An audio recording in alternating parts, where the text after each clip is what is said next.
Bonjour à toutes et à tous et bienvenue dans un nouvel épisode des secrets de Photoshop.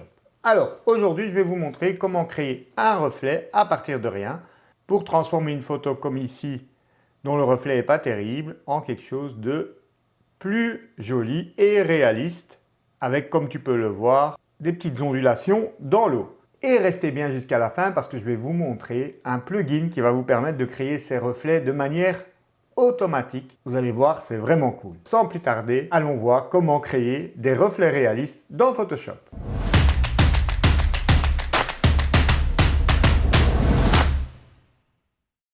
Alors, comme vous pouvez le voir sur cette photo, donc, qui a été prise en Écosse, à l'entrée de l'île de Skye, donc on était arrivé en fait au coucher du soleil et malheureusement c'est marée basse. Voilà. Et comme le lendemain on doit encore rouler, on n'a pas le temps de revenir sur ce spot. Donc voilà, c'est un peu la malchance, mais voilà, grâce à Photoshop, on va pouvoir quand même avoir un beau reflet. Je vous montre comment. Donc la première étape va consister à dupliquer le calque d'arrière-plan. Donc vous faites un clic droit, dupliquer le calque, voilà. Vous pouvez le renommer directement, donc ce sera le reflet. Une fois que l'on a dupliqué le calque, on va venir sélectionner la zone où on veut obtenir le reflet. Alors ici, on n'a pas de ligne, la ligne d'horizon est derrière, mais donc on veut le reflet ici au niveau du château. Donc ce qu'on va faire, on va le faire au lasso, je pense que ce sera plus facile. Donc je viens délimiter la zone de réflexion. Voilà, alors pas besoin d'être super précis, c'est juste histoire. Voilà. Voilà, là c'est bon. Une fois que vous avez fait cette sélection, vous la transformez en masque en cliquant donc sur l'icône Nouveau masque. Voilà, et donc vous avez à présent votre masque, la zone en blanc représentant la zone où sera visible le reflet. Alors, très important, vous allez désactiver la petite chaîne qui lie le calque et le masque. Parce que comme on va appliquer des transformations sur le calque, sur la photo, si on laisse la chaîne cochée, eh bien les transformations vont s'appliquer également au masque, ce qu'on ne veut pas. Donc une fois que c'est décoché et que vous avez sélectionné bien le calque, on va aller dans Édition, Transformation, et on va appliquer donc une symétrie d'axe vertical, voilà, pour donc inverser l'image et donc déjà simuler le reflet. Maintenant, je prends l'outil déplacement, raccourci V, et donc comme le masque est dissocié du calque, vous pouvez le bouger donc sans impacter le masque. Alors ici, on va donc venir le placer comme ceci à peu près. Alors si vous voulez être plus précis, vous pouvez toujours réduire la transparence du calque, comme ça vous voyez un peu mieux où se trouve l'ancien reflet. Donc on va essayer de faire coïncider plus ou moins. Voilà. On remet à 100%. J'étais un peu trop haut. Voilà, là ça semble déjà plus correct. Alors ici la transition elle n'est pas très bonne à gauche, mais vous pouvez venir sur le masque peindre avec un pinceau noir. Vous prenez un pinceau doux, donc avec une dureté de 0%, et vous venez un petit peu masquer, donc en noir, voilà, les zones où vous ne voulez pas voir ces transitions un peu abruptes. Alors ici,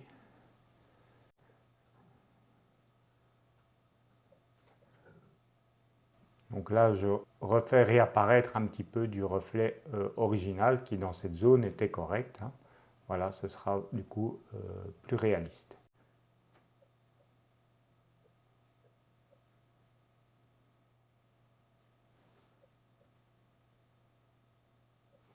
Vous voyez, c'est une question de positionnement.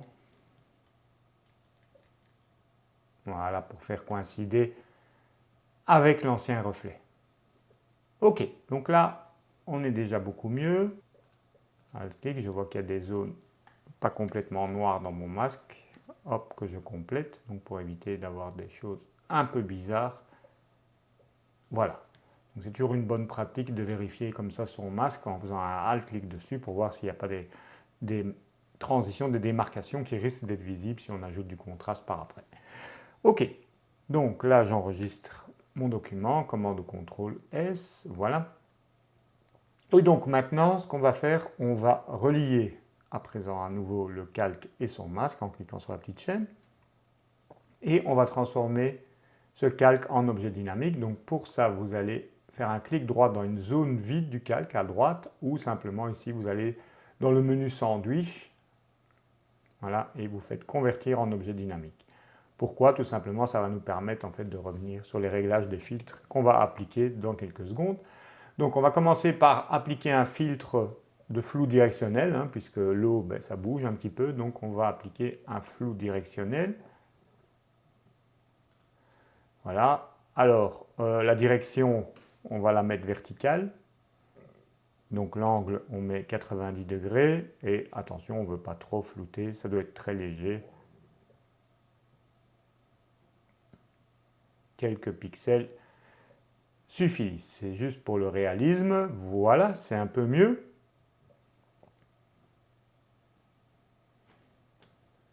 Et alors, chose importante, un reflet en général est toujours plus sombre que ce qu'il reflète. Donc on va appliquer ici un réglage de courbe par-dessus. Donc calque de réglage de courbe. On va un petit peu donc prendre le ton moyen ici et le baisser.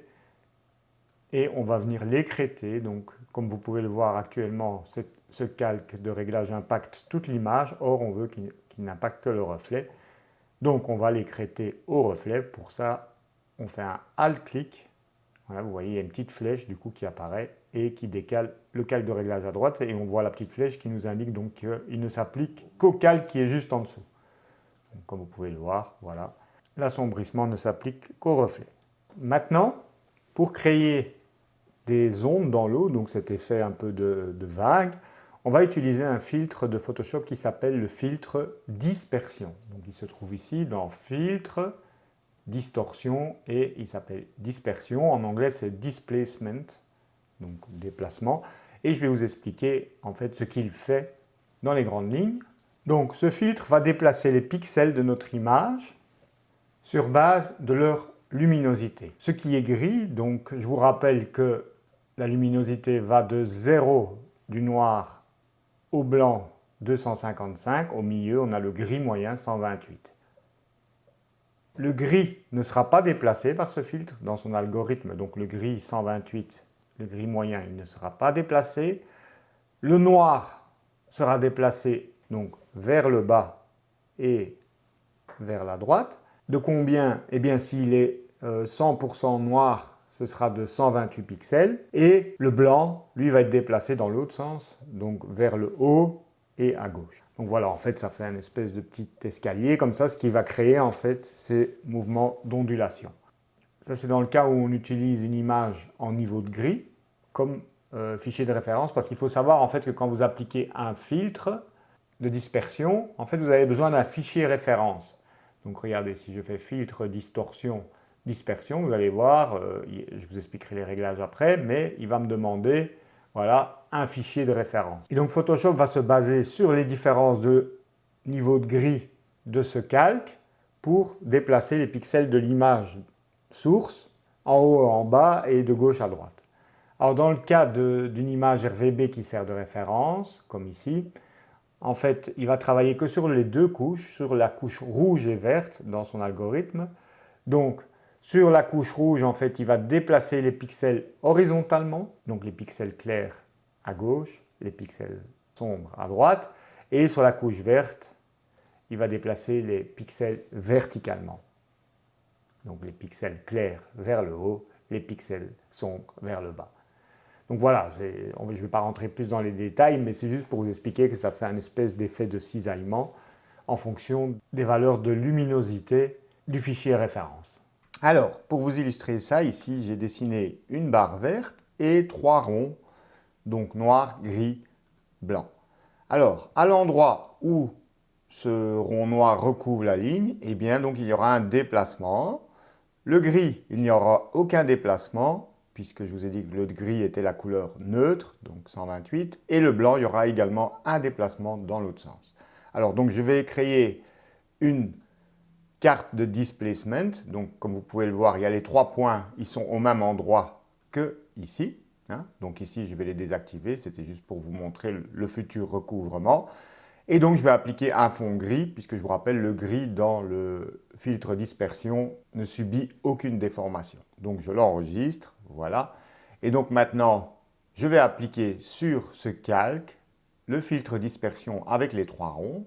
Distorsion, dispersion. Je vais venir chercher, je vais mettre, oui, 50, 50. Allez, on va mettre un peu moins. 25, 25. Ça, c'est l'inconvénient, vous devez toujours tâtonner. Et je vais venir utiliser, voilà.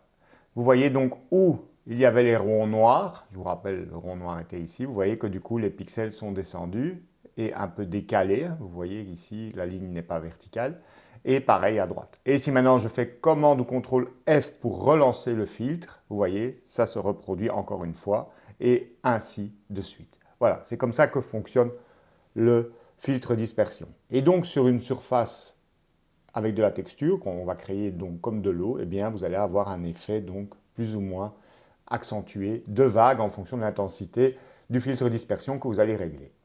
Donc ce fichier référence, je ne l'ai pas ici, je vais le créer avec vous. Ce qu'on va faire, c'est créer un fichier vide, donc, mais qui a les mêmes dimensions que la photo ici. Alors ce n'est pas obligatoire d'avoir les mêmes dimensions, mais ce sera plus facile pour que l'effet s'applique exactement là où on veut.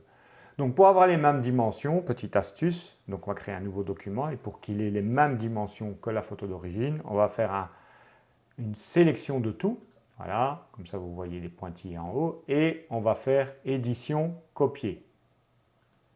Et donc maintenant quand je vais faire nouveau document, fichier nouveau, voilà, vous voyez qu'il a pris en mémoire ce qui est dans le presse-papier. Donc ce que je viens de copier, il a les dimensions du fichier. Alors, donc, on est en Adobe RVB, en couleur RVB, oui, c'est très bien, créer, voilà. Ah, il n'a pas la même dimension, désolé.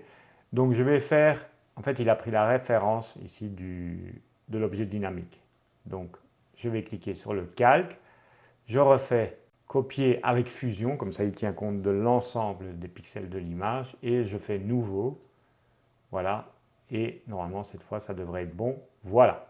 C'est bon. Maintenant, ce calque vide, on va le remplir de textures, hein, puisqu'il faut une texture pour ensuite faire la fameuse dispersion des pixels. Donc pour ça, on va appliquer un filtre de bruit, filtre ajout de bruit, et vous allez mettre au maximum, donc à 400, et répartition gaussienne monochromatique, vous ne voulez pas de couleur. Voilà, vous avez votre texture.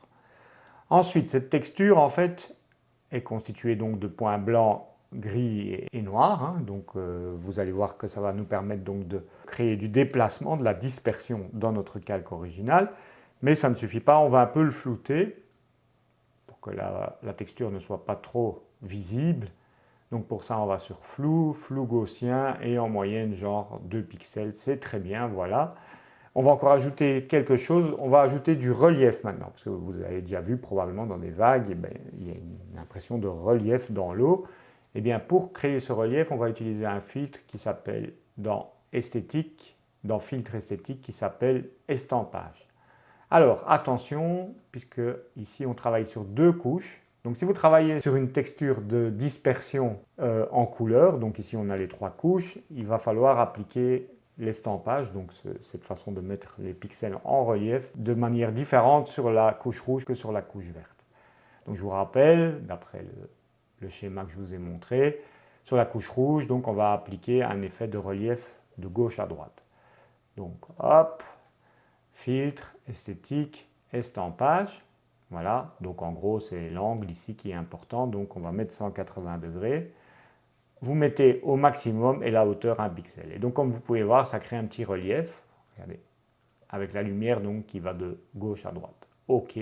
Maintenant on va faire idem mais pour la couche verte, donc on clique sur la verte et là on va appliquer le même filtre, mais cette fois donc avec une direction verticale. Voilà, filtre, esthétique, estampage et vertical, donc 90 degrés. OK. Et donc vous voyez, maintenant on a vraiment de la texture. On reclique sur RVB, alors ne vous inquiétez pas, vous allez voir évidemment de la couleur. ça n'aura aucune influence sur notre fichier de dispersion puisqu'en fait il l'applique automatiquement en noir et blanc, il ne tient compte que des niveaux de gris. Il faut créer de la perspective parce que lorsque vous regardez l'eau, voilà, elle vient vers vous, donc il faut que les vagues qui sont proches de vous, enfin les ondulations soient plus larges près de vous et plus étroites paraissent plus lointaines au fond. Donc pour ça, ce qu'on va faire, c'est utiliser l'outil de transformation. Alors d'abord, on va fort dézoomer parce qu'on va vraiment étirer très fort l'image. Donc vous faites commande moins, voilà, quelque chose comme ça. Et vous allez ensuite dans édition transformation manuelle. Alors, vous voyez que c'est grisé. Pourquoi c'est grisé? Parce qu'en fait, je suis sur un calque d'arrière-plan qui est verrouillé. Alors pour le déverrouiller, il suffit de faire un Alt-clic sur le cadenas et c'est déverrouillé, ou vous cliquez 2 fois sur le calque, ça fait pareil. Donc, je retourne dans Édition, Transformation manuelle. Vous allez cliquer droit au milieu du cadre et vous allez choisir Perspective. Quand c'est fait, vous dézoomez et vous tirez un des coins inférieurs bas. Vous voyez que ça étire dans les deux sens. Voilà. Et vous allez alors à peu près étirer de 1500%, dépendant évidemment de la résolution de l'image. Mais en général, c'est un chiffre qui fonctionne bien. Voilà. Hop. Donc vous voyez comme quoi il est indispensable de dézoomer à fond. Voilà, 1521, c'est bon. Entrée, voilà. Et maintenant, on se remet en plein écran. Vous voyez donc maintenant qu'on a créé un effet de vaguelette, hein, comme vous pouvez voir, qui est plus large au début et qui se fond dans l'horizon. On veut l'appliquer que dans la moitié inférieure de l'image, donc on va à nouveau transformer, commande ou contrôle T ou édition transformation, c'est pareil. Et on va venir alors maintenir Shift pour n'étirer que dans le sens vertical. Voilà, vous voyez, ça s'aimante quand j'arrive au milieu, à condition évidemment d'avoir magnétisme activé dans affichage. Voilà, je valide. Alors, vous pouvez voir qu'ici, c'est très dense et donc ce que je vais faire, je vais masquer le haut. Donc je vous rappelle, d'après mon schéma ici, que le gris n'est pas impacté par la dispersion. Je vais ici tirer un dégradé de gris sur la couche rouge. Voilà, donc pour ça je prends le gris moyen, je clique sur le sélecteur de couleur, je mets luminosité à 50%, donc 50% de luminosité c'est le gris moyen. Voilà, et je viens donc tirer un dégradé, donc vous choisissez le dégradé basique qui va du transparent, de la couleur au transparent, le deuxième ici en l'occurrence. Voilà, et donc je vais empêcher, voilà, qu'on voit un petit peu cette partie-là. Donc en fait, dans mon reflet, cette partie-là va rester plus ou moins lisse et puis progressivement, on va voir les ridules. Je vais faire pareil donc sur la couche verte. Je vous rappelle qu'il y a deux couches qui sont impactées par le fil de dispersion. Ça me semble pas mal. La bleue n'a aucune importance, elle n'est pas prise en compte dans l'algorithme. Donc maintenant, je vais enregistrer ce fichier. Il doit obligatoirement être enregistré en PSD. Enregistrer sous et je vais lui donner un nom. Voilà, dispersion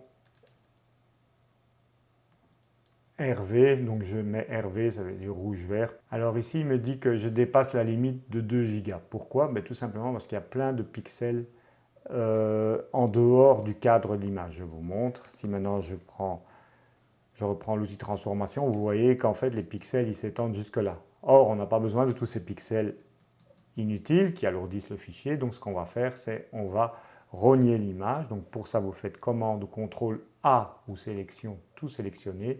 Et vous allez dans Image, rognage, recadrer, voilà, ça va. Image, recadrer. Et donc maintenant, regardez, si je prends l'outil transformation, vous voyez, il n'y a plus tous ces pixels qui étaient cachés en dehors de l'image. D'ailleurs, je me demande si je ne vais pas encore étirer un petit peu ici les vagues. Je voudrais qu'elles soient encore plus dispersées au début. Donc pour ça, je refais perspective, clic droit, perspective, et je vais encore étirer un petit peu, voilà, quelque chose comme ça. Ok, cela, ça me semble pas mal. Je vais venir zoomer sur la zone de transition. Ok, je vais peut-être encore un peu retirer mon dégradé de gris, voilà. Voilà, quelque chose comme ça, et également sur la couche verte. Je reviens sur RVB et j'enregistre. Allez, encore chose importante, vous devez convertir ce fichier obligatoirement en 8 bits, parce que le filtre dispersion est un vieux filtre du début de Photoshop, et donc il n'a jamais été modifié, donc il ne fonctionne qu'en 8 bits. Donc, enfin, en tout cas pour l'image de référence de dispersion, donc on va le convertir. Pour ça, vous allez dans Image, Mode et 8 bits par couche. Voilà. Et donc maintenant, j'enregistre, commande Shift S sur l'ordinateur, et donc dispersion RV. Voilà, 8 bits, comme ça, je suis certain d'avoir la bonne. Voilà, et là, vous voyez, il n'y a aucun souci pour enregistrer ce fichier qui restera plus léger vu tous les pixels qu'on a supprimés. Donc, on peut fermer ce fichier, on n'en a plus besoin. Voilà, on revient donc maintenant sur notre calque avec le reflet. Et maintenant, donc, on va venir appliquer notre filtre dispersion. Donc, filtre, distorsion, dispersion. Alors, vous avez deux valeurs, l'échelle horizontale et l'échelle verticale. Donc, c'est ce que je vous ai expliqué. Vous vous rappelez que quand on a du noir, ça monte de 128. Quand on a du blanc, ça descend de 128. Eh bien, vous pouvez outrepasser ces réglages ici. Vous pouvez même aller jusqu'à 999%. Un décalage de 128 pixels correspond à 100% de l'algorithme du filtre dispersion, mais on peut y aller jusqu'à 999 si besoin. Alors, en règle générale, pour les reflets, ce qui fonctionne assez bien, c'est de mettre la moitié de l'échelle horizontale et le double en échelle verticale. Donc, par exemple, si je mets 100, je vais mettre 200 en échelle verticale. Après, c'est à tester sur chaque image, c'est juste pour que vous ayez des valeurs de base. L'avantage qu'on ait en filtre dynamique, c'est qu'on peut revenir sur les réglages. Alors, vous avez ici des options qui vous demandent que faire si l'image de référence, par exemple, n'est pas assez grande par rapport à l'image source. Eh bien, soit vous l'adaptez, donc ça veut dire il étire l'image de référence, soit il la juxtapose et il les met l'une à côté de l'autre. C'est pour ça que moi, j'ai créé un document qui a exactement les mêmes dimensions, comme ça, il n'y a pas de risque qu'il y ait ce problème. Et pour les zones qui seraient vides dans l'image, après la dispersion, il vous demande est-ce qu'il doit reboucler, donc aller chercher ce qui est à gauche et à droite pour faire une espèce de boucle, ou bien simplement remplir avec les pixels du contour. Donc là, on va laisser ces deux options cochées par défaut, c'est très bien. Voilà, et on valide par OK. Évidemment, maintenant, il va vous demander d'aller chercher votre carte de dispersion. Voilà, et voilà l'effet. Vous voyez, c'est pas mal. Alors, je vous montre ici, donc vous pouvez revenir sur vos réglages, soit du flou directionnel, il vous suffit de cliquer 2 fois dessus. Alors évidemment, quand vous faites ces réglages, l'aperçu disparaît. Ça, malheureusement, c'est un problème dans Photoshop. C'est comme ça, quand vous éditez des filtres dynamiques, l'effet disparaît. Et donc, vous voyez l'effet qu'une fois appliqué. On reclique sur dispersion et donc on va mettre plus fort, on va tester. Mettons 200, 400. Alors, également, problème de suite, c'est qu'il n'y a pas de prévisualisation. Il faut chaque fois tester. Voilà, et évidemment, chaque fois, aller rechercher votre fichier. Voilà, là, vous voyez que du coup, il y a beaucoup plus de vagues. Donc, oui, une chose que je vois, c'est que j'ai plus mon masque qui protège, puisque en fait, j'ai créé un objet dynamique. Donc, je vais aller chercher le masque. Il suffit de cliquer 2 fois sur l'objet dynamique, ce qui va donc couvrir, voilà, le calque et son masque d'un nouvel onglet. Et ce que je vais faire, donc, je vais faire une sélection. Voilà, que je vais mémoriser. Sélection, mémoriser la sélection, voilà, et je vais l'appeler donc reflet. Comme ça, je pourrai la réutiliser. Donc ici, comme j'ai rien fait, je vais ne rien enregistrer à cet objet dynamique. Et maintenant, donc, si je vais dans sélection, récupérer la sélection, voilà, j'ai donc mon reflet. OK. Et donc, je peux l'appliquer en tant que masque. Donc là, c'est pas mal, et donc vous pouvez tester différentes valeurs. Maintenant, on va tester par exemple des valeurs faibles pour voir ce que ça donne, donc beaucoup moins de vagues. Donc on va mettre par exemple 30, 60, 30 en déplacement horizontal et 60 en vertical. OK. On vient chercher le fichier de dispersion et là, vous voyez, on a une eau beaucoup plus calme. Donc voilà, en fonction de l'ambiance que vous voulez retransmettre, vous pouvez influer là-dessus. Et bien sûr, vous avez accès ici également au masque du filtre dynamique, où vous pouvez décider par exemple de ne pas appliquer l'effet dans certaines zones. Donc ici j'ai du noir vers transparent, voilà, vous voyez, ne l'appliquer que dans certaines zones, ou au contraire dans l'autre sens si vous préférez. Voilà, vous voyez, c'est tout à fait possible également. Donc voilà, à vous de vous amuser avec ce filtre dispersion qui vous permet donc de créer un petit peu toutes sortes d'ondulations dans l'eau. Ça permet aussi par exemple sur des drapeaux, ça permet aussi de créer par exemple du volume sur un vêtement. Si vous devez incruster un logo sur un vêtement ou sur une surface qui a du relief, c'est comme ça que vous pouvez l'incruster de manière réaliste. Donc ça, c'était une des manières de créer un reflet dans Photoshop. Il y a d'autres méthodes avec d'autres filtres, mais voilà une qui fonctionne pas mal. Par contre, il existe un plugin, comme je vous l'avais dit au début de la vidéo, qui vous permet de faire ça de manière encore plus puissante et de manière plus ou moins automatique. Alors, je vous montre ça tout de suite. Vous allez voir, c'est assez impressionnant. Je vais désactiver, je vais regrouper cette partie du travail dans son propre calque pour pas la perdre, commande G. Voilà, reflet. Et maintenant, donc, je vais repartir sur une copie de l'arrière-plan, commande ou CTRL J, et je vais aller donc lancer ce fabuleux filtre qui s'appelle Flood, F-L-2-O-D, que vous pouvez trouver donc sur le site, alors je vous montre, en version d'essai, le site donc de Flaming Pier, voilà ici l'adresse, et donc vous allez sur Free Trials, donc les essais gratuits, et vous téléchargez votre plugin pour Mac ou pour Windows, voilà. Donc c'est un petit fichier, rien de bien compliqué. Ils vont vous demander de le coller dans le dossier plugin de Photoshop une fois que vous l'aurez ouvert. Donc je vous montre le dossier plugin de Photoshop au cas où vous ne sauriez pas où il est. Donc vous allez dans Applications ou Programmes si vous êtes sur Windows. Vous allez dans Photoshop de votre année. Et vous avez donc un dossier plugin dans lequel vous allez coller vos plugins. Et vous voyez que j'ai collé donc Flood 2 qui est donc le plugin qui va nous permettre de créer des reflets. Vous redémarrez évidemment Photoshop une fois que vous l'avez installé.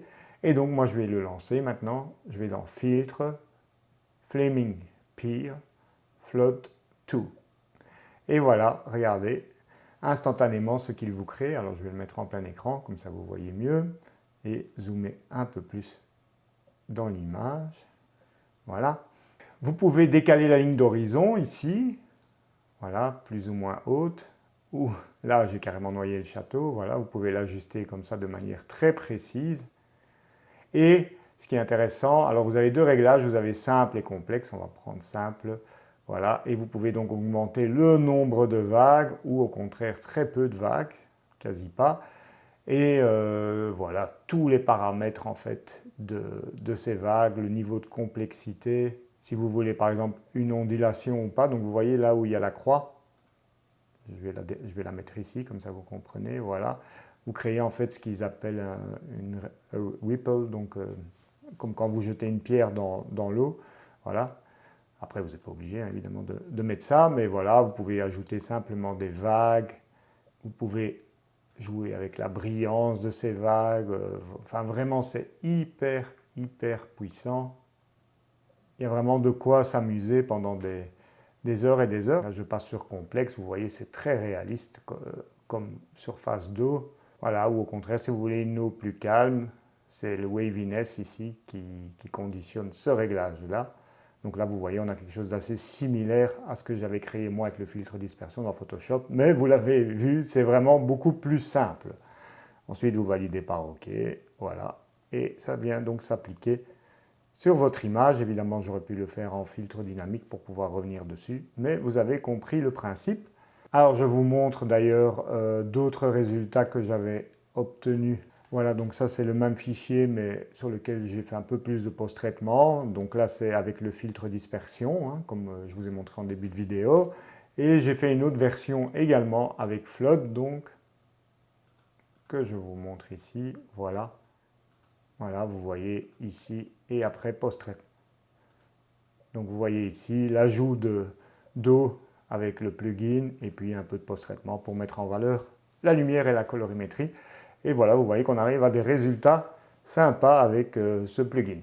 Donc si ça vous intéresse que je vous montre plus en détail ce plugin, parce que là j'ai survolé vite fait les réglages, n'hésitez pas à le mentionner en commentaire et je me ferai un plaisir de faire une vidéo sur ce sujet.